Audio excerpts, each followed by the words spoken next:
Hello, my beautiful goddesses.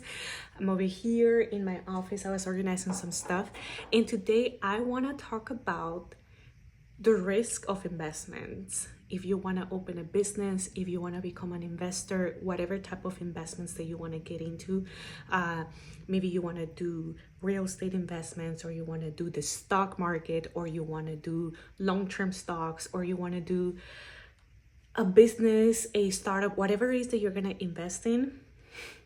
Trust me, like, one of the things that you have to control and learn to control is your emotions and the ego. Those are the main two things: how you respond to difficult situations, the actions you take for the business, the investment, in controlling the ego, right? Like the ego, it's kind of like that persona that our mind thinks it is, but it's not really. Like, we're not our mind, we're not our thoughts, we're not our ego, but it plays a crucial role when you're trying to become someone in the industry of whatever you want to invest in, right? So I wanted to share a little bit of a story. So it's been 10 months, so it's been almost a year. So I feel like in almost a year, I can give an honest review or an honest feedback, right? Like, it's just like when you test the product, you don't want to give a review the first time you use it. You want to give a review like 3-6 months after you've been using it and you've been learning some lessons. So I've been learning some lessons this year. So it's not a secret for everyone that this year was almost a quiet recession. I even made a whole presentation about how to become a recession-proof woman. And 10 months later, let me tell you, so we have one of our commercial properties in California that we invested with my husband when we were engaged, and then we got married. We bought another one, and we remodeled them, and it was fructitious. It was pain. So this property, one of these ones, has 3 doors. If you don't know what 3 doors mean, it's that the unit itself has 3 units, right? Like the building itself has 3 units, therefore it has 3 doors, like 3 addresses, 3 business, 3 tenants. So since February, 2 of them have been vacant. So the whole building has 3 units and only one it's been rented out. So of course you can imagine having to pay all the mortgage for this building, all the bills, landscaping, trash, everything, right?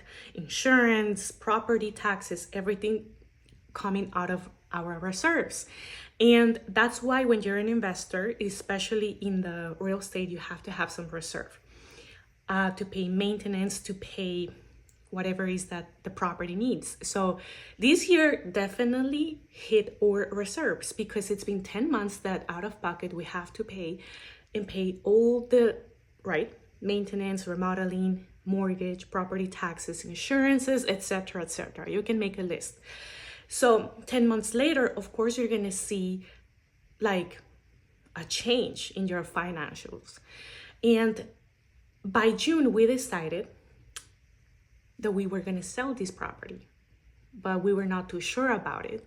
And this took a lot of conversation back and forth with my husband so we both can make the decision. We both are the owners, so we both can make a decision about this property. Is it a good investment? Is it a bad investment? It's a great property, beautiful. We remodeled it, beautiful, and it's in a great location. But you know that the economy was not the best. It hasn't been the best this year. Hopefully, I just saw that the Federal Reserve increased 0.25% or decrease the rates. So check that out. And I know like changes are coming, but going back to our conversation, it took a lot of managing the ego. Why do we want to keep this property? If it's a bad investment, if that investment is not profiting, you have to question and you have to wonder, when is this going to come up? When is this going to start paying off?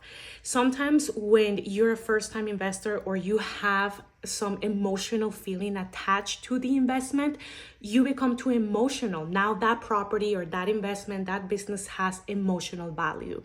And that is the most expensive because it's not going to let you go off the investment. It's not going to let you sell. And it's going to making you question everything, right? So we both had to work on the ego. And I told him, look, why do we want to keep this property? It's not profiting. We love it. But in the business, you have to be a little detached, especially when it's rentals. And It's been a learning curve, so we decided to put it for sale. It took a lot. Thankfully, we have an amazing broker that is in our team in California, and he's been the most amazing person, like working with us very closely, and we put it for sale. Me and my husband felt a relief, kind of like we did it. Like we work on our ego, we work on, we're okay letting go of a property. Why do we want to say, oh, we have 9, 10 properties and now we have to have one less? It's like the ego. So I encourage you to see, where is your ego playing yourself? Where is telling you not to buy here, not to invest here, hold these? Maybe it has emotional value, and that emotional value is not paying off, right? Because if it's an investment, it has to generate, it has to profit. Unless you want to hold it for emotional value, right? Like you want to pass it down to your kids, etc. So you have to see everything into account, but awareness is the number one thing. And after we put it for sale, we felt very comfortable, very happy. And of course, because the economy in California, Los Angeles is not, it's a little complicated if you're in the real estate business there, so it didn't sell. But I was very proud of ourselves for putting it for sale, right? Like, hey, it's business. That money, we were going to invest it somewhere else, maybe here in Texas, somewhere else, maybe another state. We were going to do another type of investments with that capital gain, but it didn't happen. So now we put it back for lease, and we already had some people that are like ready to open businesses.